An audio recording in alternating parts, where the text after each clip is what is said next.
할렐루야.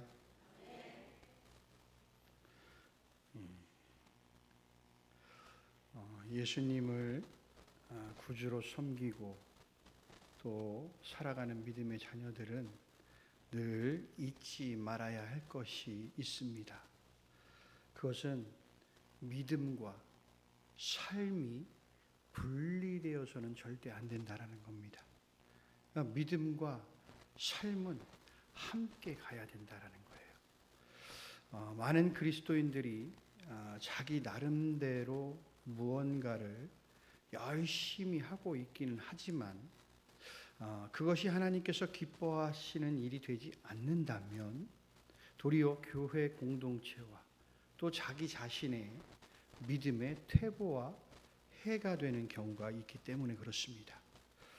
우리가 어떻게 하면 하나님께 기쁨과 영광을 돌리고 또 우리 자신과 가정에 복이 될지 오늘 말씀을 통해 깨닫는 은혜의 시간이 되기를 간절히 소원합니다. 사람은 무엇을 소중히 여기느냐에 따라서 삶의 방향이 달라진다라고 이야기합니다. 오늘 본문은 다윗이 왕이 된 후 가장 먼저 했던 일, 곧 하나님의 언약궤를 다시 예루살렘으로 모셔오는 장면을 오늘 보여주고 있습니다. 다윗은 나라의 중심을 정치나 군사력이 아닌 하나님의 임재에 두었다라는 거예요. 이것은 하나님을 사모하는 성도의 가정의 본이 되는 모습입니다. 오늘 이 말씀을 통해서 하나님의 궤를 사모하는 성도의 삶은 어떤 특징을 가지는지에 대해서 함께 살펴보면서 은혜를 좀 나누고자 합니다. 오늘 1절부터 3절 말씀을 보면 다윗이 천부장, 백부장 그리고 모든 지휘관과 의논하고 온 회중에게 말하면서 하나님의 궤를 옮겨오는 것을 좋게 여겨라 라고 이렇게 말을 해요. 다윗은 가장 먼저 하나님의 뜻을 구하는 삶을 살았습니다. 왜냐하면 이 하나님의 임재를 나타내는 하나님의 궤를 모셔오고자 하는 열망이 그에게 가득했어요. 그것은 다윗이 하나님을 사모하고 하나님의 말씀을 사모하였기 때문에 그렇습니다. 또한 하나님께서 늘 자신과 이스라엘 백성과 함께 하기를 원하는 임마누엘의 사모함이 그에게 있었기 때문에 그렇다라는 거예요. 그리고 다윗은 자기 생각대로 행동하지 않았습니다.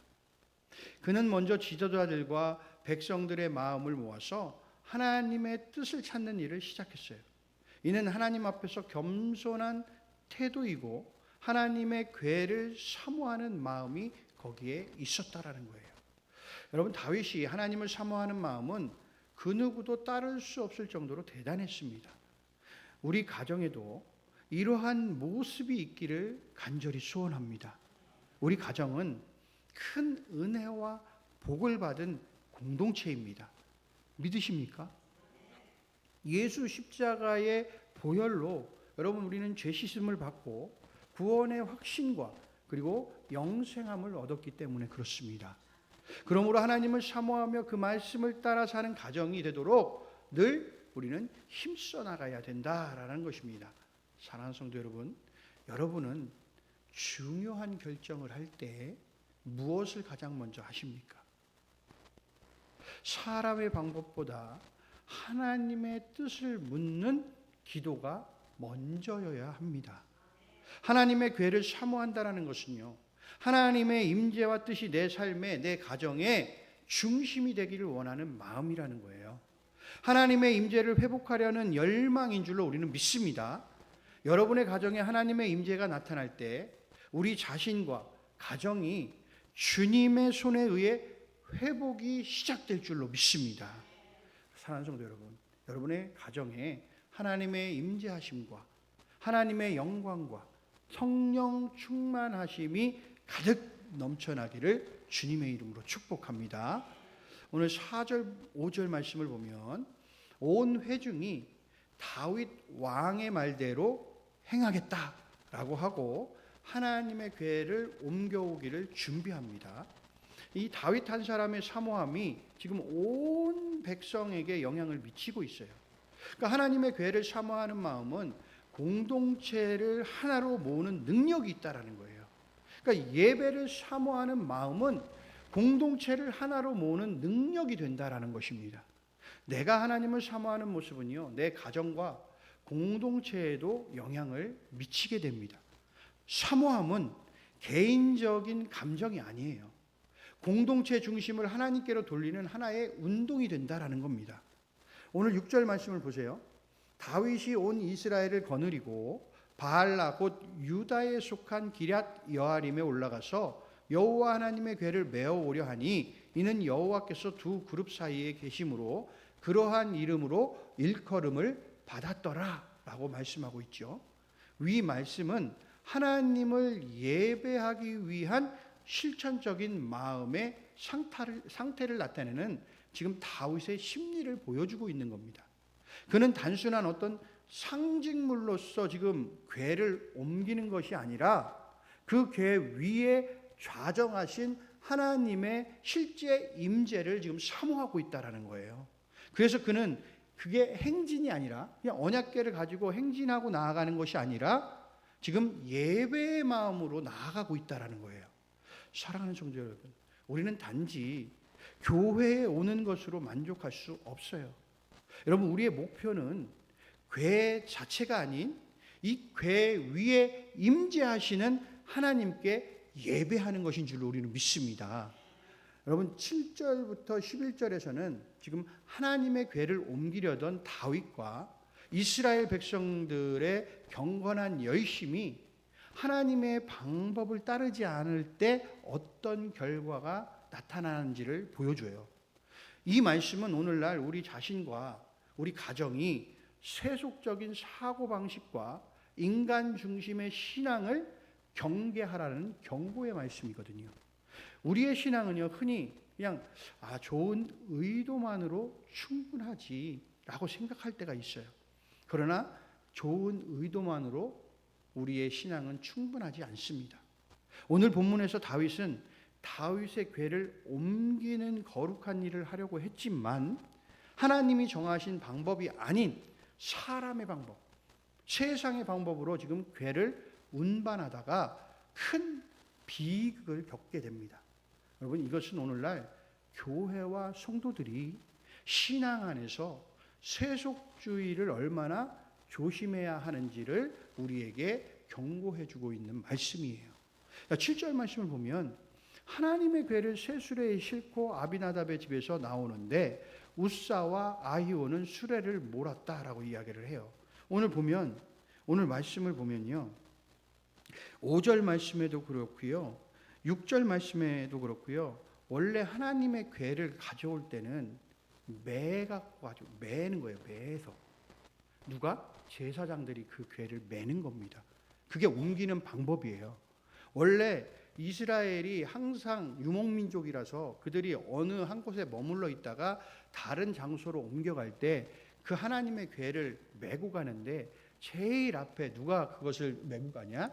제사장들이 궤를 메고선 제일 먼저 선두에서 앞장서게 돼 있습니다.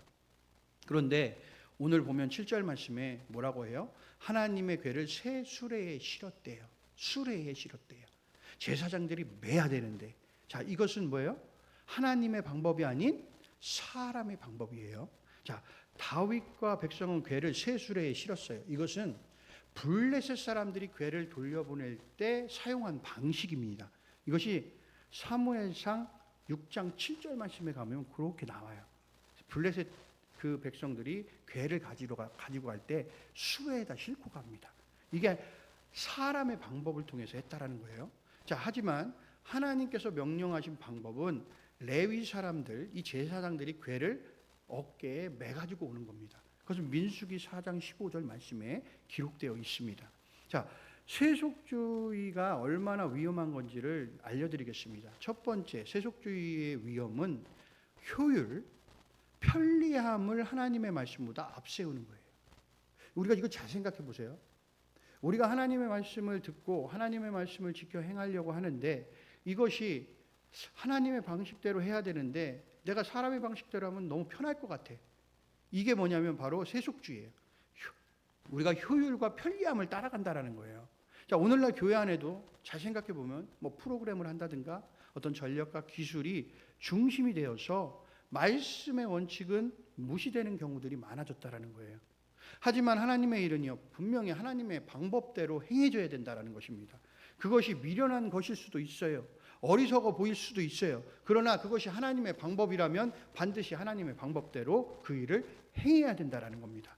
9절 말씀에 보면 기돈의 타작마당에 이르러서는 소들이 띠므로 웃사가 손을 펴서 궤를 붙들게 됩니다. 여러분, 웃사는 하나님의 궤가 땅에 떨어지는 것을 막기 위해 손을 댄 거예요. 그죠? 어떻게 보면 이게 나쁜 의도가 아니잖아요. 지금 하나님의 궤가 수레에서 지금 떨어질 것 같으니까 그 궤를 지금 손으로 딱 붙잡은 거란 말이에요. 언뜻 보기엔 이것이 우리가 충성스럽고 책임감 있는 행동처럼 보일 수도 있어요. 하지만 여러분, 하나님의 궤는 거룩하고 누구든지 만져서는 안 된다라는 것이 성경에 기록되어 있습니다. 그래서 민수기 4장 15절에 가면 이것은 절대 하나님의 궤는 거룩하고 이것을 만져서는 안 되는 거예요. 자, 그래서 오늘 웃사는 지금 자신의 행동에 의해서 자신은 그것이 착한 의도로 선한 의도로 한 것이지만 하나님이 보실 때는 그것이 선한 의도가 아니라는 겁니다. 하나님의 방법대로 하나님의 말씀대로 하지 않았다라는 거예요. 그래서 우리가 세속주의는 편함, 그런 편리함, 그런 어떤 효율성을 우리가 내세워서는 안 된다라는 것입니다. 이제 두 번째, 세속주의의 두 번째 위험은 인간의 기준으로 판단하고 행동하는 거예요. 내 생각이 옳다라는 기준이 하나님의 말씀 위에 올라서는 순간 우리는 이미 하나님을 배제하게 됩니다. 신앙은 자기 해석이 아니에요. 여러분, 하나님 기준에 우리가 순종하는 거거든요. 근데 자꾸만 내가 내 해석을 통해서 자꾸 하나님의 말씀을 뒤집어 전복시키려고 해요. 이것이 맞다라는 거예요. 내 생각이. 하나님의 말씀은 그게 아닌데 자꾸만 내 생각이 옳은 것처럼 해석합니다. 결국엔 그것이 어디로 가요? 이단적인 것으로 나아가게 된다라는 거죠. 자, 10절 말씀을 보세요. 웃사가 손을 펴서 궤를 붙듦으로 말미암아 여호와께서 진노하사 치심에 그가 거기 하나님 앞에서 죽었다. 여러분, 하나님은 그 자리에서 웃사를 지금 치셨어요. 죽이셨어요. 사람들은 그 모습에 충격을 받죠. 다윗도 분노와 두려움을 느끼게 돼요. 이 사건은 하나님이 얼마나 거룩하고 엄위하신 분인지를 우리에게 알려주고 계시고 그분의 법을 가볍게 여기지 않아야 한다라는 것을 우리에게 보여주고 있는 말씀입니다. 그리고 세속주의의 세 번째 위험은 하나님의 거룩함을 인본주의화하는 거예요. 여러분, 오늘날 많은 사람들이 하나님을 너무 친근하게만 생각해요.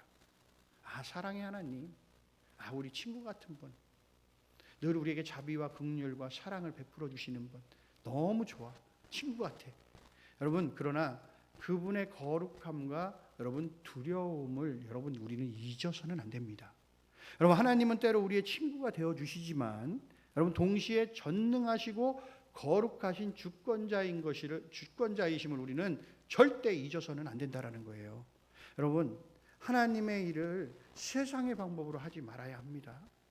여러분, 선한 의도라도 하나님의 기준에 합당한지 판단하고 우리가 그 말씀에 순종해야 된다라는 겁니다. 그리고 반드시 하나님의 거룩하심을 우리가 잊지 말아야 한다라고 오늘 우리는 말씀을 통해 깨닫게 하시는 겁니다. 우리는 신앙의 열심만이 아니라 말씀에 철저히 순종하는 경건한 태도가 우리에게 필요하다라는 거예요. 교회가 세속적인 방식으로 사역을 꾸미고 성도가 그리고 우리의 가정이 인간적인 기준으로 신앙생활을 하게 되면 우리는 복음의 본질에서 멀어지게 된다라는 겁니다. 여러분, 12절부터 14절의 말씀을 보면 하나님의 궤를 옮기려다가 지금 이제 웃사가 죽는 사건 이후에 다윗은 지금 두려움에 사로잡혀서 그 궤를 오벳 에돔의 집에 잠시 두기로 해요. 본문은 오늘 단 3절밖에 되지는 않지만 오벳 에돔이라는 한 사람의 태도와 또 그의 가정에 임한 하나님의 복을 통해서 우리가 배워야 할 중요한 교훈을 우리에게 말씀해 주고 계십니다. 자, 오벳에돔은 두려움을 믿음으로 바꾼 사람이에요. 사실 지금 궤를 만졌다가 옷사란 사람이 지금 많은 백성들 앞에서 죽었어요. 어떤 사람이 이 궤를 지금 자기네 집으로 지금 가지고 가고 싶겠냐고요. 지금 다 두려움에 쌓여 있는, 야, 저 궤 만지기만 하면 지금 죽을 수도 있는 상황인데 다 두려움에 떨고 있는 상황이에요. 그런데 오벳에돔은 오늘 그 두려움을 믿음으로 바꿨어요. 웃사의 죽음을 보고 하나님의 궤를 자신의 집으로 가져오는 것을 두려워했어요. 그런데 이 궤는 하나님의 임재를 상징하지만 잘못 다루면 죽음을 초래할 만큼 거룩하고 무서운 존재였다라는 거예요. 그러나 오벳에돔은 지금 달랐어요. 그는 두려움을 뛰어넘는 믿음으로 지금 하나님의 궤를 자신의 집으로 모셔오기로 지금 자신은 생각하고 그 궤를 집으로 모십니다. 사랑하는 성도 여러분, 우리도 하나님의 거룩하심 앞에서 때때로 두려워합니다. 그죠? 그러나 믿음은 두려움을 이기는 용기예요. 맞습니까? 여러분, 하나님이 내 삶에 들어오시는 것을 꺼리는 것이 아니라 그분의 임재를 모시는 믿음을 갖는 것이 우리에게 중요하다라는 거예요. 오벳에돔은 오늘 하나님의 임재를 존중하고 모시는 태도를 오늘 보여주고 있어요. 오벳에돔은 단순히 장소를 제공한 것이 아니라 하나님의 궤를 거룩하게 정성스럽게 존중하는 태도를 보이며 그 궤를 모셔왔다라는 겁니다. 성경은 그의 자세나 말을 길게 기록하지는 않았어요. 3개월 동안 하나님이 그를 복 주셨다는 결과를 보게 되면 그는 궤를 단순한 물건으로 대하지 않았다. 그는 그 궤에 임한 하나님의 임재 자체를 영접한 사람이었다라는 것입니다. 여러분, 교회 생활이나 우리가 예배 생활에 익숙해질수록 우리는 하나님의 임재를 가볍게 여길 때가 있어요. 우리는 늘 첫사랑의 마음으로 여러분 하나님의 임재를 언제나 신중하고 또 경건하게 대할 때 우리에게 하나님의 은혜와 복이 임할 줄로 믿습니다.